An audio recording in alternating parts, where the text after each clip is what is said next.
경제 소식꾼입니다. 유럽 국가들의 한국 기업에 대한 견제가 도를 넘고 있습니다. 오랜 기간 검토 중이었던 현대중공업의 대우조선해양 인수합병과 관련하여 EU 집행위원회는 기업 결합의 승인을 최종 거부하였습니다. 그동안 EU는 양사의 LNG선 글로벌 시장 점유율은 70%에 달하므로 두 기업이 합쳐졌을 때 점유율이 50% 이하여야 기업 결합을 승인해 준다고 했습니다. 결국 LNG선 사업부를 매각하라는 것인데요. 정말 황당한 이야기인데 보다 자세히 알아보겠습니다. 2019년 3월 현대중공업그룹은 산업은행 산하에 있던 대우조선해양을 인수하기로 결정합니다. 대우조선해양은 대우그룹에 속한 조선사였으나 지난 1998년 IMF 당시 대우그룹이 해체되면서 산업은행이 보유하고 있었습니다. 산업은행은 현대중공업그룹의 대우조선해양을 넘기기로 하면서 20년 만에 민영화가 결정됩니다. 우리나라 정부는 대승적 차원에서 국내 조선산업 발전을 위해 빅딜을 단행하기로 했지만 발표한 지 3년이 다 돼가는데 최종 인수가 이루어지지 않고 있었습니다. 경쟁국들의 기업결합 심사 승인을 따내지 못했기 때문이었지요. 각 나라들은 인수합병을 통해 독점을 행사할 우려가 있는 기업을 규제하는 절차가 있으며 그중 하나가 기업결합 심사입니다. 기업의 합병은 국가 차원에서 승인을 해줄 때만 가능하다는 것이죠. 그래서 현대중공업그룹과 대우조선해양의 인수합병이 성사되려면 6개국의 기업결합 승인을 받아야 합니다. 중국, 카자흐스탄, 싱가포르에서는 승인이 된 상황이지만 유럽연합과 한국, 일본에서는 아직 승인이 나지 않고 있었습니다. 유럽의 입장에 따라 한국과 일본도 같은 입장을 보일 것이라 보고 있었지요. 하지만 유럽은 기업결합의 승인을 반대하는 것으로 결론 내립니다. 조선업에서 LNG 선는 가장 미래 전망이 유망한 분야입니다. LNG는 기체 상태인 천연가스를 마이너스 162도로 냉각해 액체 상태로 만든 것을 말하며 LNG 선에는 크게 두 가지 종류가 있습니다.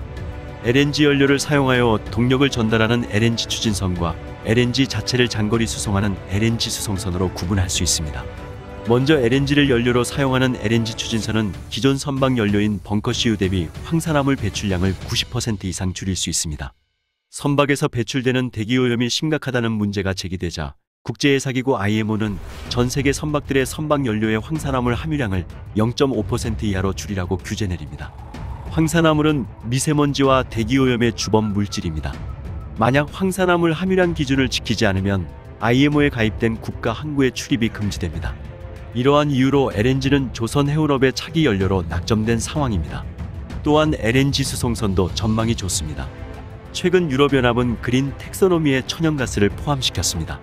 탄소 중립 시대를 열기 위해 과도기적으로 천연가스를 녹색 에너지로 본다고 공식화한다는 것입니다. 결국 유럽의 국가들은 탄소 중립을 위해 LNG 발전소를 더욱 지을 것으로 예상되는 상황이지요. 문제는 유럽의 천연가스의 상당량을 러시아로부터 공급받고 있는데 러시아는 지정학적 문제가 생기기만 하면 가스관을 걸어 잠그는 사태가 벌어진다는 것입니다. 그래서 최근 LNG 가격은 급등하고 있으며 유럽은 심각한 에너지난에 직면해 있습니다. 비용이 좀 더 비싸더라도 바다기를 통해 LNG를 수송해올 가능성이 높아집니다. 유럽은 LNG 선박에 대한 독보적인 기술력을 가지고 있는 한국을 크게 견제하고 있습니다. 유럽에서 에너지 가격이 천정부지로 치솟자 그동안 쉽게 결정하지 못했던 양사의 인수합병 문제를 쉽게 종결해버렸습니다.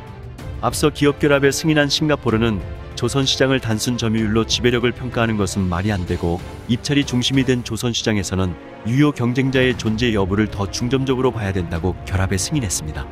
현대중공업과 대우조선해양의 세계 LNG 화물선 시장의 합계 점유율은 70% 이상입니다. 나머지 30%는 삼성중공업일 것입니다. 아무튼 합병을 해도 삼성중공업과 수주 경쟁을 해야 하므로 경쟁체제에 문제가 없다는 게 전문가들의 분석인데 유럽은 그동안 결합 승인을 해주기 싫어 버티다가 천연가스 가격 급등이라는 초유의 비상사태가 벌어지자 공포를 이용해 현대중공업과 대우조선해양의 인수합병을 막게 되어버립니다. 하지만 문제될 것은 없습니다. 현대중공업이 LNG선 사업부를 매각한다고 해도 해외에 매각하지 않는 이상 어차피 LNG 선박은 대한민국이 전세계 독점 중이기 때문입니다. 너무나 뛰어난 기술 때문에 어쩔 수 없는 상황인 셈입니다. 그동안 일본과 중국의 견제에 힘든 시간을 견뎠었지만 결국 거북선의 나라 대한민국은 조선 세계 최강임을 입증했습니다. 한국의 조선업을 응원합니다. 지금까지 쉽고 빠른 경제 소식꾼이었습니다.